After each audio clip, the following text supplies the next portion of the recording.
Welcome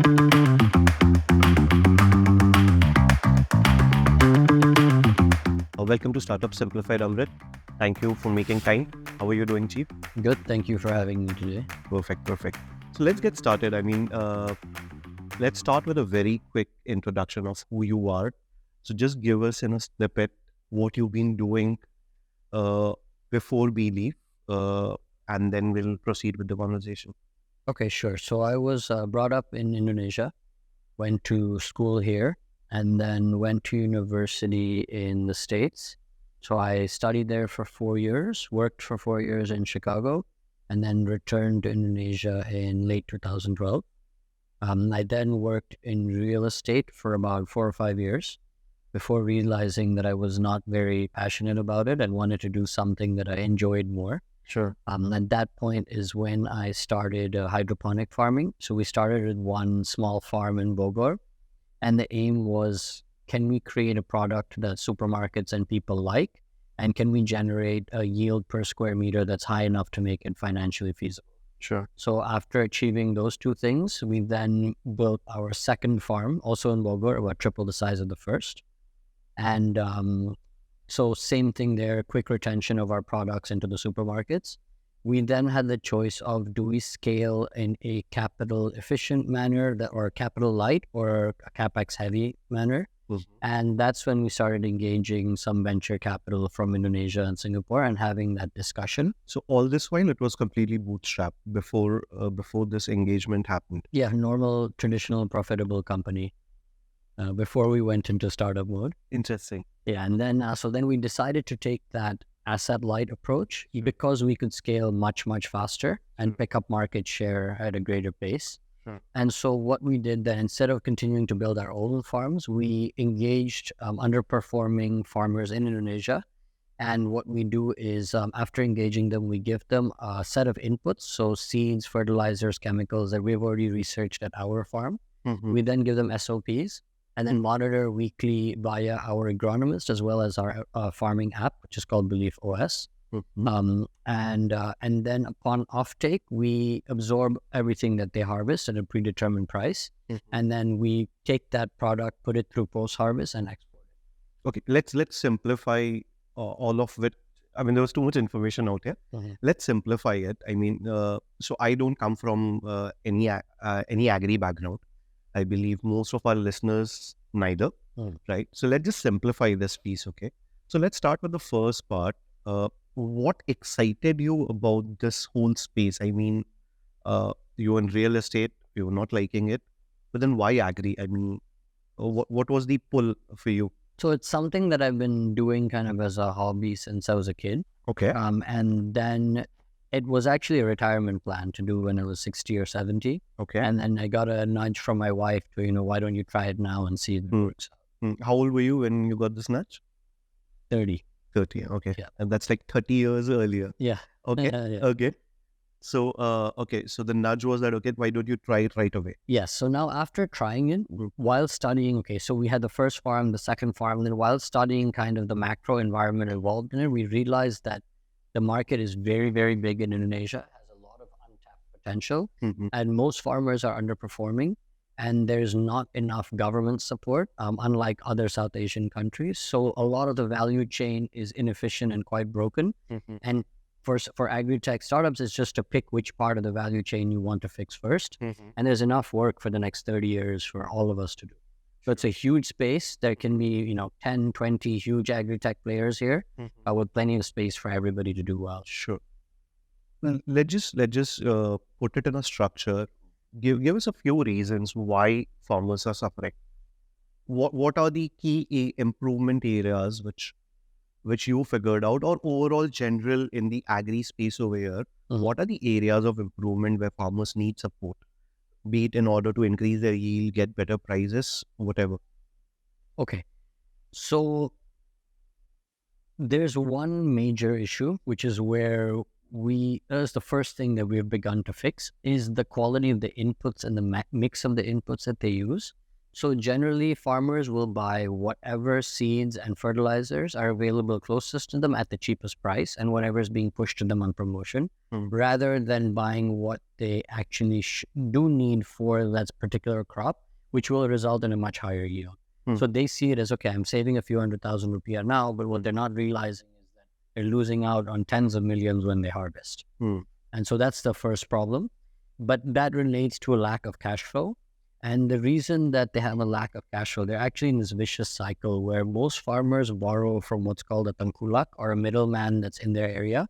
That person off-takes their product, usually at not leaving the farmer with much margin. They also lend to the farmer at anywhere between 6 and 10% per month. Per month? Per month. And the farmers don't have a choice because generally their credit scores are not clean enough to go to the banks. And going to the bank is maybe 3-4 hours away. They don't know how to do it. It's an intimidating process. Nor do they have links to P2P. And so they're forced to borrow from these guys, which then means they're always cash strapped. And if they have a failed harvest, they owe this guy for the next 10 months and all their other harvests go to them. So it's very hard for them to kind of get out of this trap that they're in, and their income always stays low. And which is why, so then that leads to the third problem, which is because of this, the second and third generation are not following up on the farming. And we're losing about 500,000 farmers a year. Where we still have plenty, but this is a problem that's occurring. And I think what we are trying to do is improve that cycle, make sure that they do make more money through generating higher yield and higher quality. And I think a lot of the other Agritech guys are doing the same, maybe in different crops. Sure.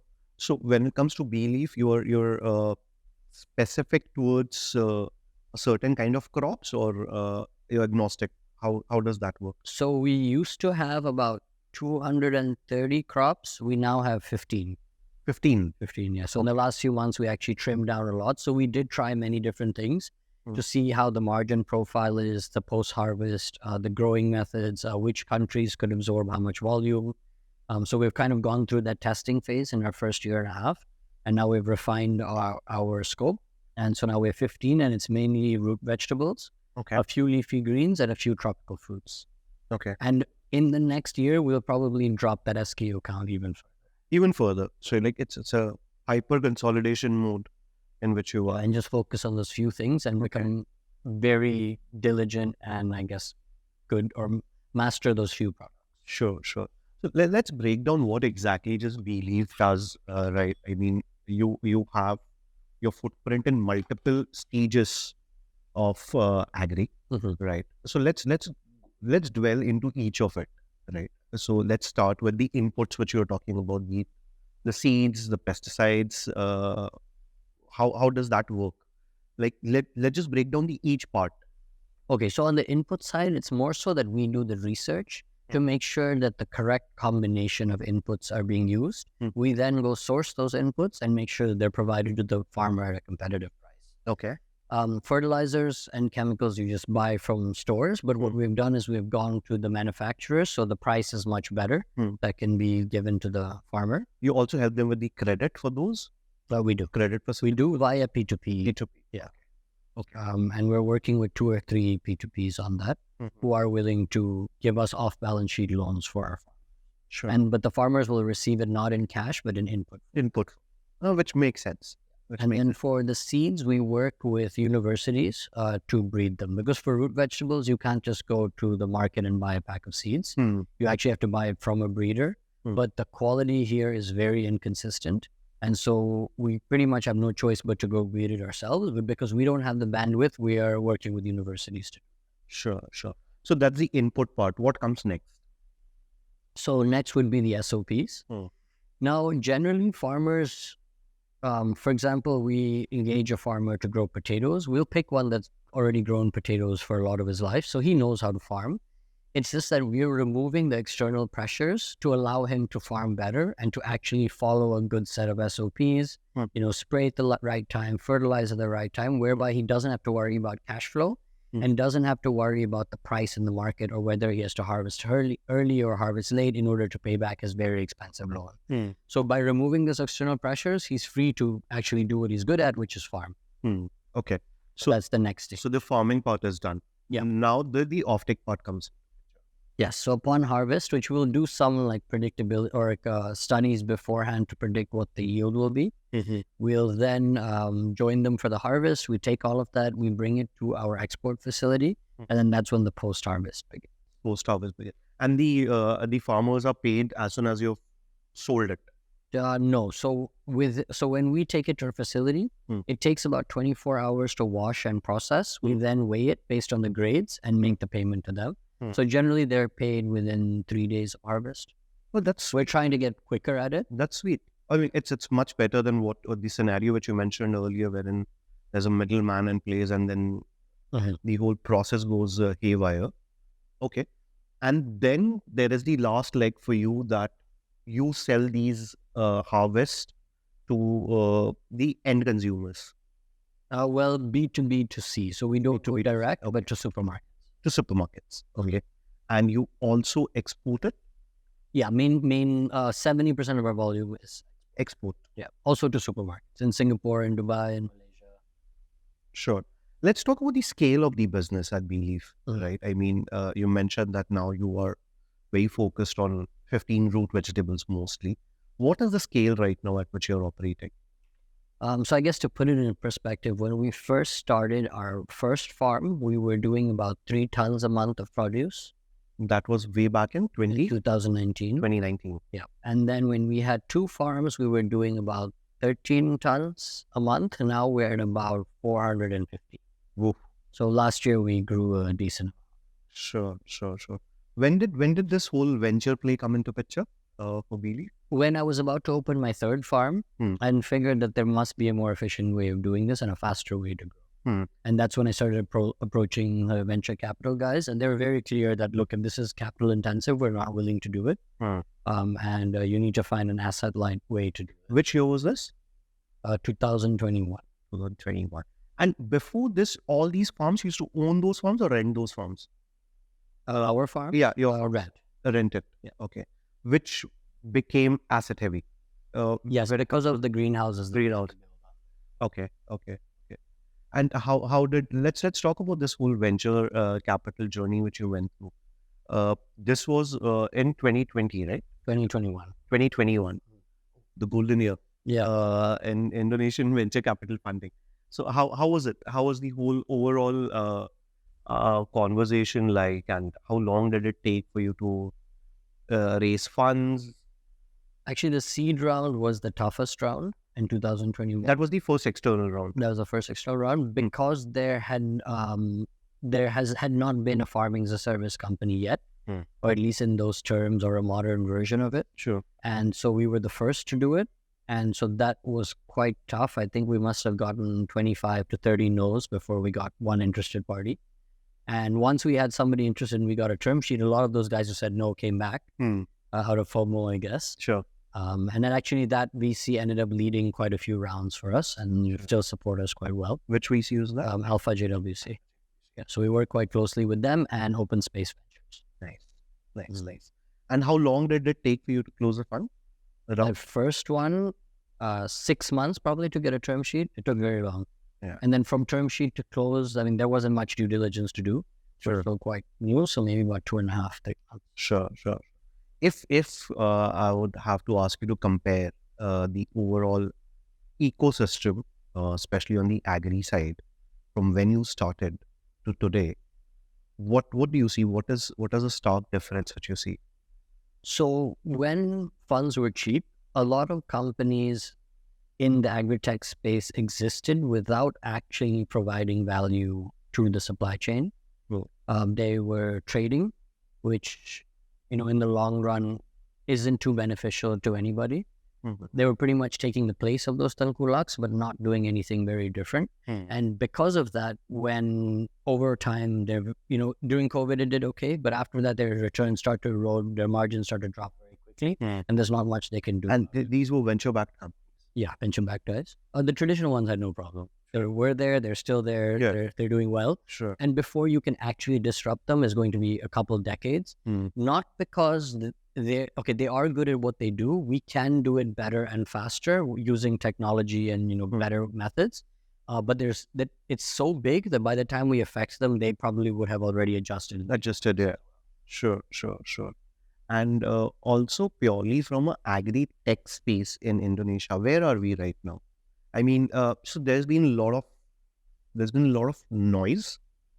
By noise, I mean it's all positive noise. What we read in your Tech in Asia and everywhere else, that the agri-tech is a massive space in Indonesia, and there's been a lot of progress with the rise of so many agri-tech players.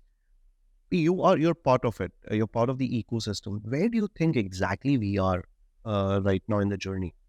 So I think now is more so the consolidation phase, where the companies that cannot add much value and cannot morph into something that can add value will be gone quite soon. And then the rest will be there. And then it will be, I think, generally tough for everybody for the next year or two before there's some solid growth again. Sure.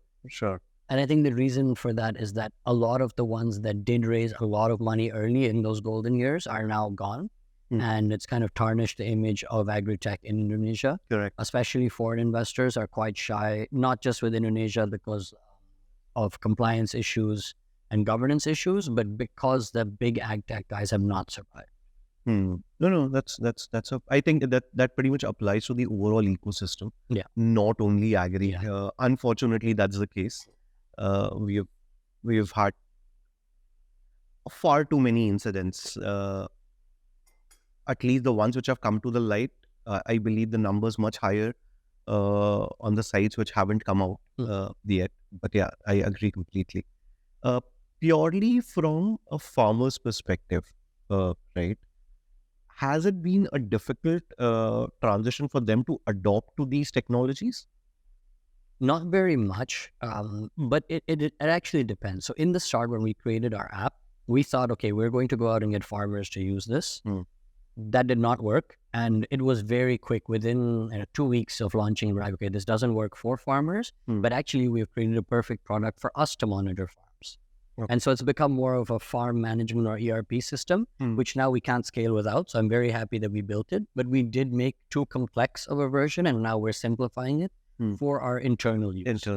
For example, in East Java in Malang, we have a 150 hectare potato project that's in development. And now it's at about 6 or 7 hectares planted. It just started.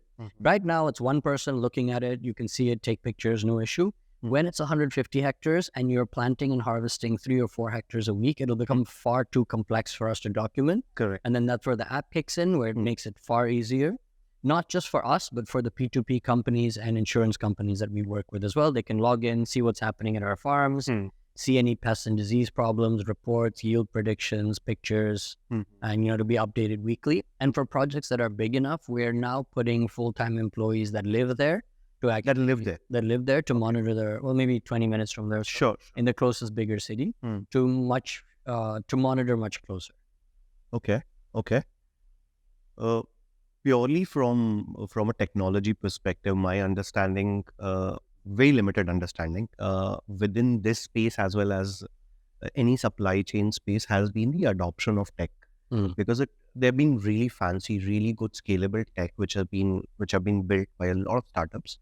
But as soon as it comes to the adoption, there's a massive resistance.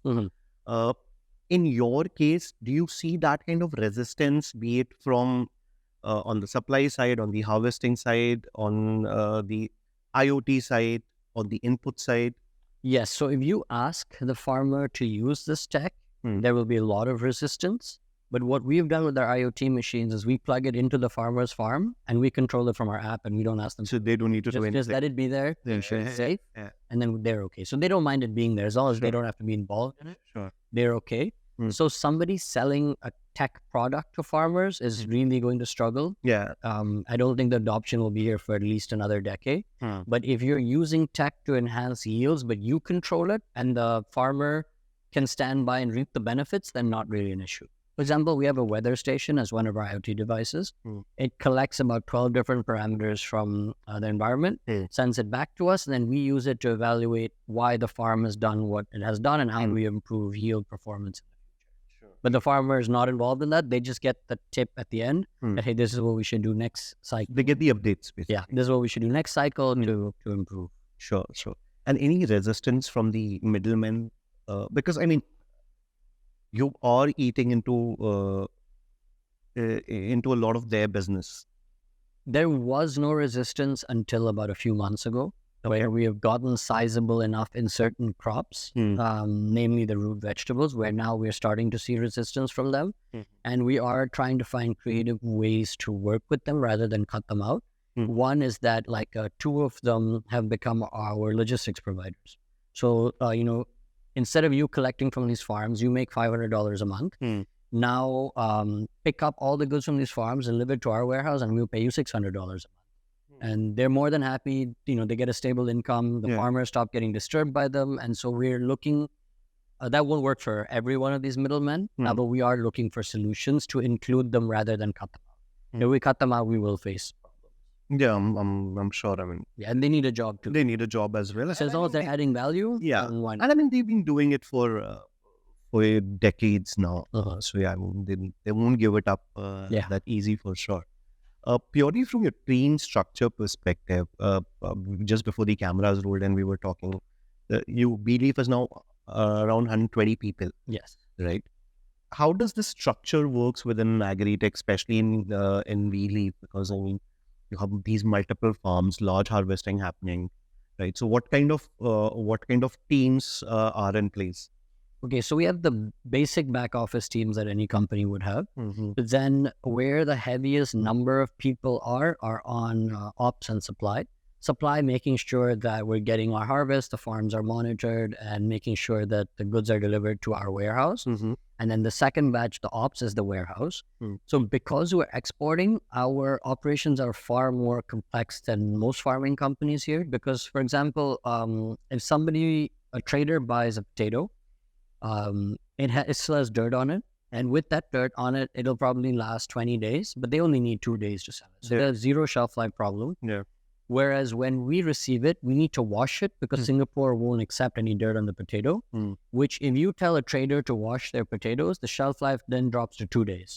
They don't even have time to sell it, but we have to make sure that same potato lasts 20 days without using any chemicals. So that's the complexity that we're becoming better and better at. And also the reason we've decided to focus on only a few SKUs is the longer we can get that shelf life, the further we can send it out and capture a bigger market. Sure. So that makes absolute sense. So purely from a team perspective, there's a general back office, and then you have folks on ground, right? So every farm which you are running, you have folks sitting out there. And then you'll also have a team on the supply side. Yes. And then there is a sales team. Sales team is very small. Very small. Yeah. Because it's mainly export. So, we're dealing with right now 4 distributors internationally, and they are 80% of our sales. Oh, nice. So delivering in Indonesia is actually far more cumbersome than it is to export, because here we go direct to the supermarket. But it's something that we're actually looking at. Is the question is, should we actually find a distributor here to work with, deliver to 20 tons a day to one place, and let them deliver to all the different supermarkets, share our margin with them, but reduce our complexity by quite a bit. It's honestly far easier to export because it's one drop. And the order size from Singapore, for example, is 20 tons every time we get a purchase order. Here it's 10 kilos, 20 kilos per client, and we are in about 150 supermarkets here, or outlets. So doing all those drops every 2 days. Sure. I mean, just out of curiosity, is there any large agri-tech startup anywhere in the world which has really cracked it and is doing really well? Yeah, I think Dehat out of India. They're doing quite well. So I spoke to one of their investors recently, a foreign investor, and she was kind of telling me about their path, and we started on a very similar journey. So we are maybe at year 4, they're I think year 8 or 9, but taking a very similar journey as to what we did, and having the same difficulties, the challenges, the same successes. So I think there's somebody that we would aspire to be like. There's also Absolute Foods out of India that's doing quite well.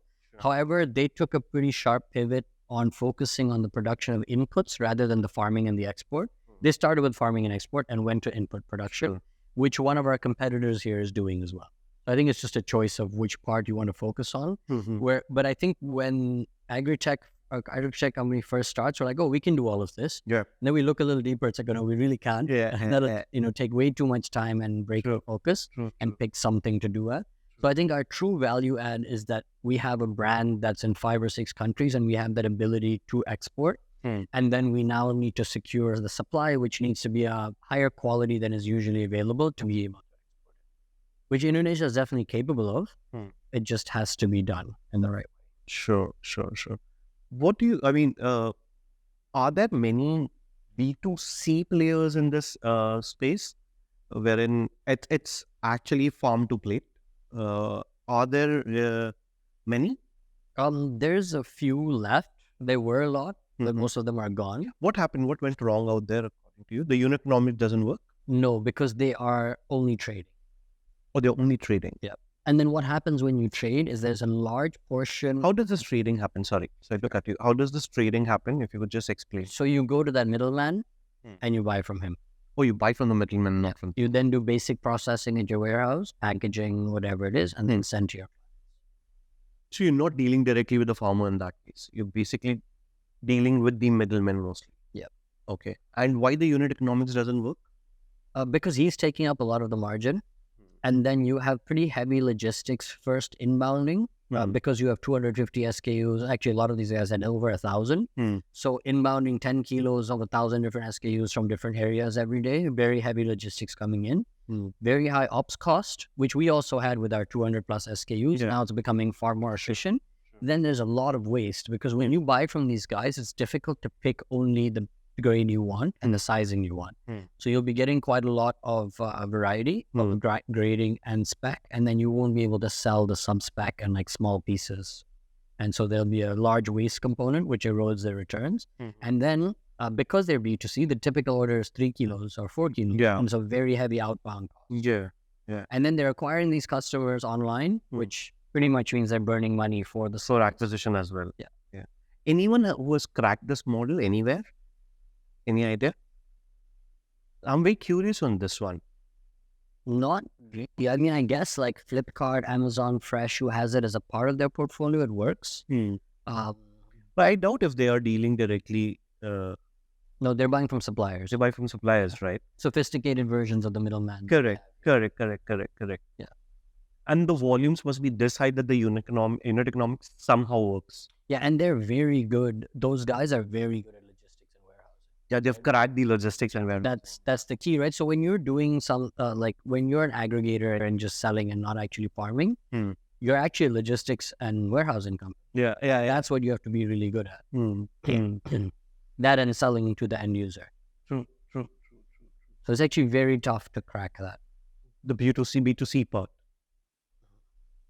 Interesting. You can get plenty of sales, but there won't be a very good margin. Yeah, I mean, your overall books won't really look good. And actually, we're white labeling for about 4 of those Agritechs in Indonesia. Oh. So we do the farming part, packaging, based on their design, their spec, and send it to their The B2C ones you're talking about.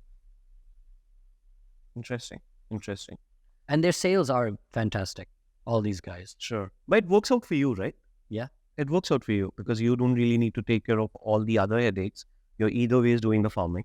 So it's just one piece of so for us, it's like a distributor. Yeah. It's like I'm working with you. I take half the margin, you take the other half. Yeah. I get volume. I drop to you a ton and you go and push out the 3 kilos. I'd much rather be in a situation where I'm sending you a ton with one client rather than you having 300 clients. Absolutely. Makes sense. How did life change after raising venture capital money? By life, I mean the startup's life. Yours as well. Both. We'll talk about both. Yeah. So the good part of the startup first. So the good part is we were able to hire a lot of very competent, very intelligent people to start scaling the business quickly.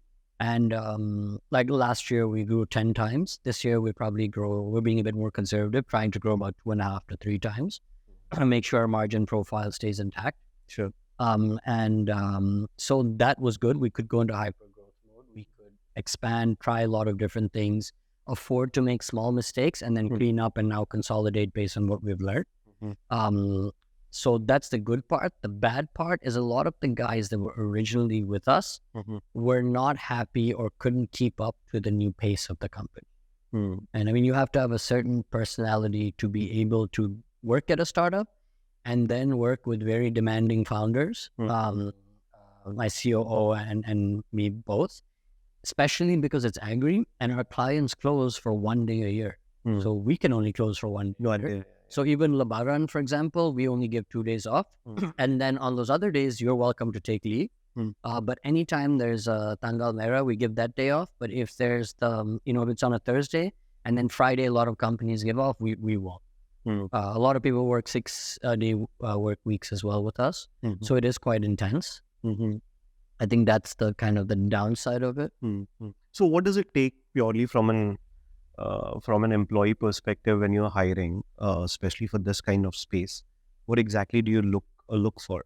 So one huge thing we look for is passion for agriculture, because without it and with these hours and this intensity, it generally will not work out. Very few will work out without that. There must be a very small pool, right? Yeah, it's folks who are really passionate about agriculture.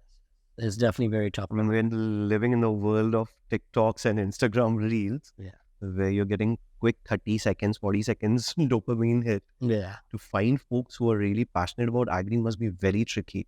It is. So that's why we work with the universities. Okay. And so a lot of their guys on the field are from the recommendations from the professors we work with.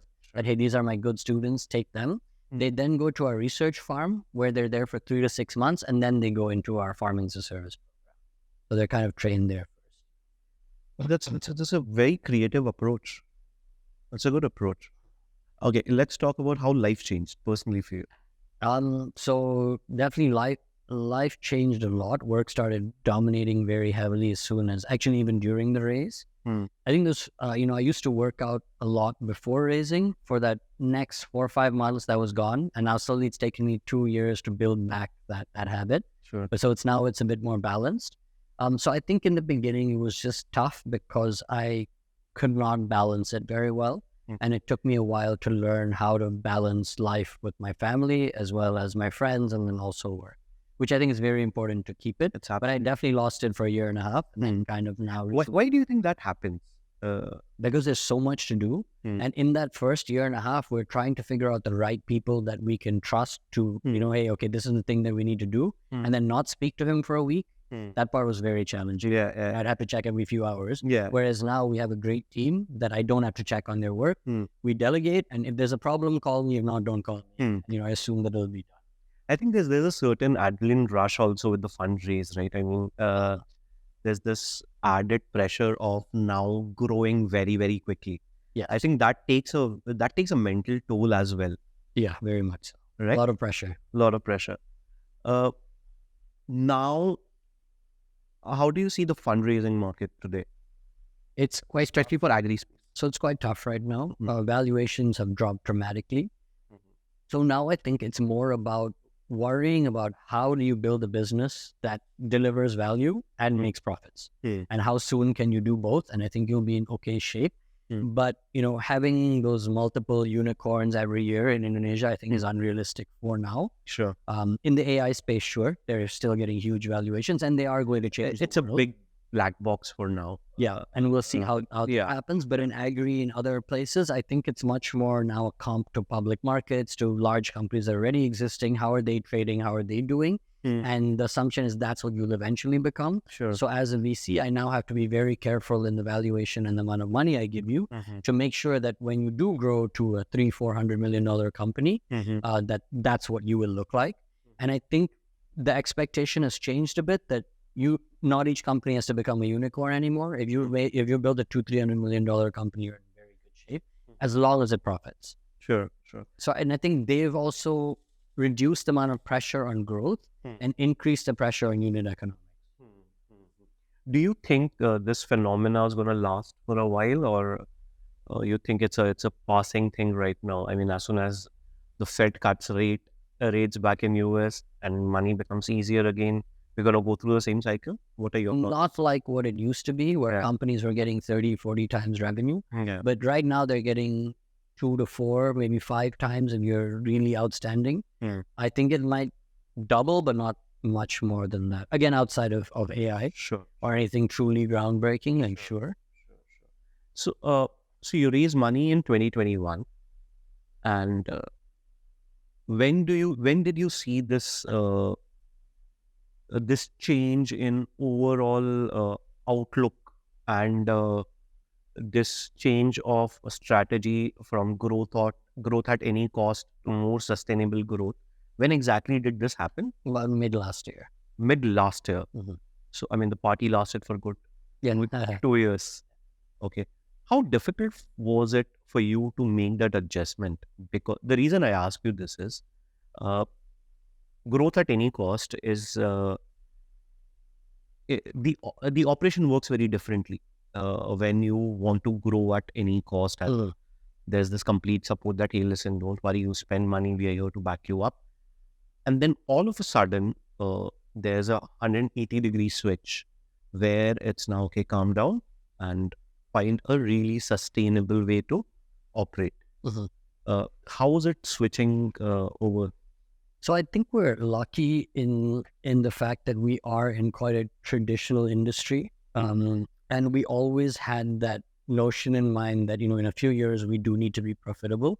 So our unit economics were decent, but we were definitely a bit frivolous on the spending. And we can have this many people in ops, just get it out the door and get it exported. Whereas now we've gone through that, or going through the consolidation phase, which I think is prudent for any startup to do at this point. And it is a bit tough. It's been about 3 months. It'll probably take another 3 or 4 months to make those adjustments.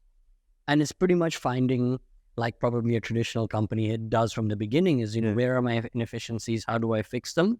But finding those inefficiencies are hard while you're growing that fast. So we've had to take a bit of a pause on the top line growth and fix the processes. We do our ERP system, look at the way we do our financials, and make sure that we're getting rid of all the inefficiencies, and then start growing again after that. What are your thoughts on the overall ecosystem in Indonesia, tech or startup ecosystem in Indonesia? And also why there are so little M&A action? There's so little M&A action in Indonesia, especially in the startup space, unlike any other large startup market globally. What do you think? So I think, like Agritech, the entire ecosystem is going through that consolidation, and the companies that should survive will. The ones that don't add too much value will not. And so I think, that's common, I guess, in most countries right now. But the lack of M&A is just, there's not enough big companies here with enough cash flow to be able to do it. I don't think enough have made it. And the ones that have become unicorns don't have very strong cash flow.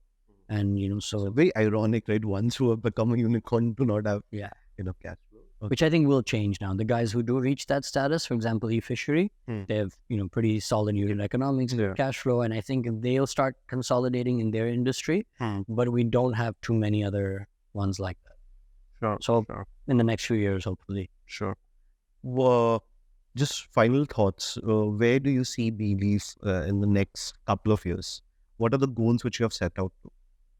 So our goals are definitely in the next year and a half to become profitable on the financial side, while about maybe 4xing our growth or our top line from now in the next 18 months. So a bit conservative compared to, what our targets were last year, the year before. And from a more qualitative perspective, it's to get our brand into more countries and more outlets, and in Indonesia into more cities. And so right now we're, like I'd mentioned before, in Singapore and the Middle East, a little bit in China. So we'd like to expand our footprint in China and Hong Kong and Malaysia, and start exporting to Europe as well. And so we're actually working on the licensing required that we would be able to export to Europe and America. However, what we need is a shelf life to be able to send to those countries. Well, I mean, it's pretty ambitious, and wishing you luck and success. Stay sane. Thank you. Thank you.